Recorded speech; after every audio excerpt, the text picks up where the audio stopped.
is. I'm wearing a new shirt, and it's awkward, and I don't know that I like it. Although it's got a really cute design on it. So,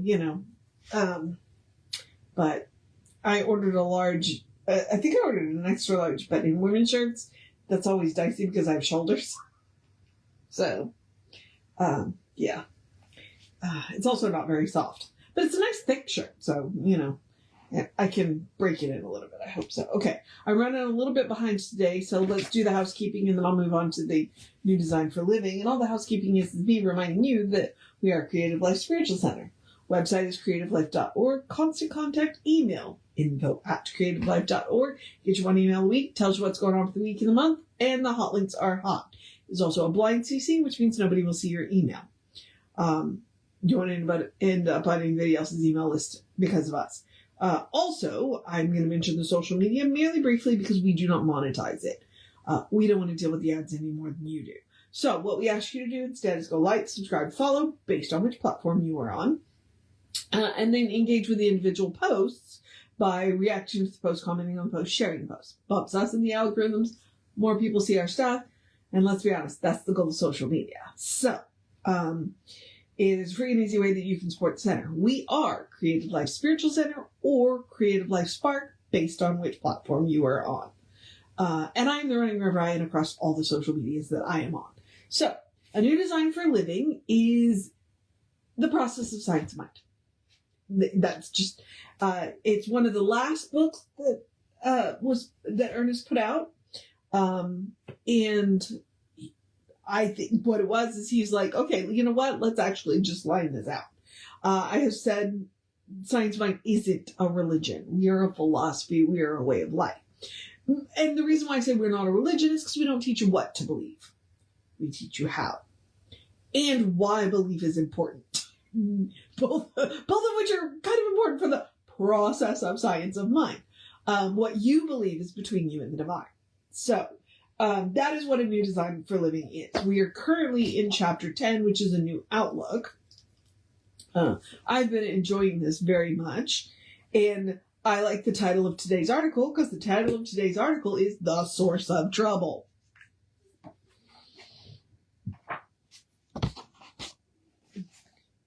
What are some of these conditions which cause us so much trouble?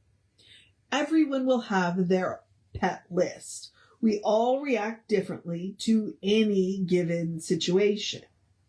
But here are a few illustrations of what we are talking about. A famous doctor with a heart condition said that he greatly resented the fact that his life was at the mercy of anyone who could make him mad. In other words, if he was not able to maintain a healthy, normal reaction to a situation and the conditions about him, his thoughts and emotions would so increase the action of his heart that it could not stand the strain. In some respects, this illustration is not quite along the line we've been talking about, but nevertheless, it dramatically points out the relationship of external condition to thought and thought to bodily condition. Another physician has said that the intestines act as a very sensitive barometer, indicating the pressure that one's thought and emotions are under.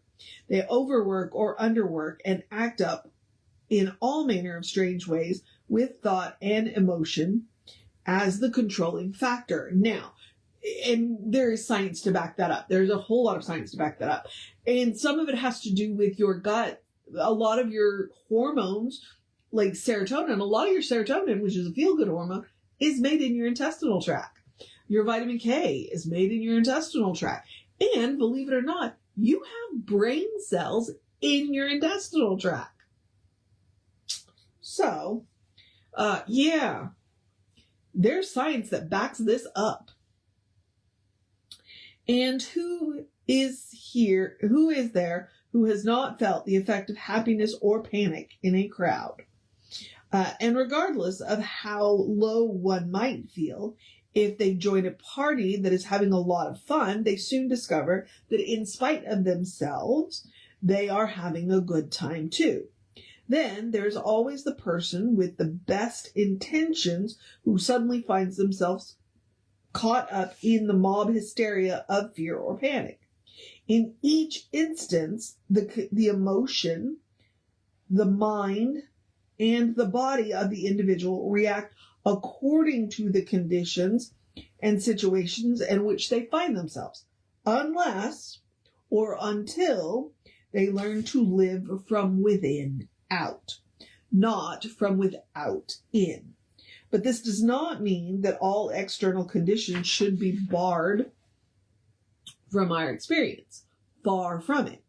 There is too much to be enjoyed, too much beauty to be encountered, too much love to be experienced. We need to be selective in deciding what we desire to experience, and through the creative nature of our thought, make sure that there is more and more of that to experience. Research in embryology and neurology gives evidence that the individual acts on their environment before they react to their environment. Fortunately, there's in other words, because what? In other words, we in some way condition our environment before we react to it. Which is very much the same thing that we have been saying, that usually the conditions about us to which we react have in the first place been created and established by us through the process of the way we think. At which point I could quote at you we're going to finish this chapter tomorrow. I could quote at you the Shakespeare line of nothing is good or bad, it's thinking that makes it so, which is, I admit, a little, I don't want to use the word cliche, blithe maybe, because there are definitely things that are bad, and there are definitely things that are good, but to a large degree, it's us making the choices. It's us making the choices, because there are a lot of things, I see it occasionally, the life that you live is somebody else's dream, and the life that you live is somebody else's nightmare. It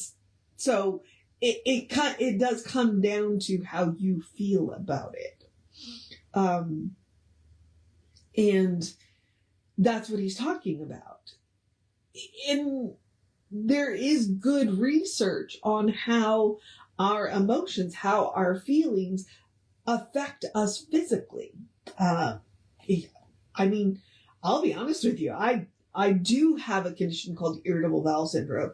And it is one of my early warning systems that I'm letting my stress run away with me. If my gut is out, then, hey, you know what? I need to stop and I need to check my environment. I need to check what I'm thinking and what I'm doing. And to some degree what I'm eating. Because if my gut starts to talk to me, then it means that my environment isn't, I'm going to use air quotes, safe. My environment is not safe for me. And so what do I need to do? Do I need to remove myself from a situation? Do I need to eat differently? Do I need to get more sleep? Do I need to turn off the news? So that's it. And there is excellent research on that. And so sometimes we can't, they say trust your gut. That's what we're talking about. And I did mention earlier that, you have brain cells in your gut. And I also, when I read that about the doctor, people making him mad. Okay, you know what? He's choosing to be angry over situations that he probably doesn't have any control over. And that's one of those things. Nobody can make you mad without your permission. Nobody can make you sad without your permission. Nobody can make you happy without your permission. So, and that's why he's talking about living from within out. And the more we get into quantum, because he's also touching on quantum, the quantum theory, our environment is changed by us. and then we react to it. Just by entering into the environment, we change the environment. So the question becomes, are we changing our environment for the good or not?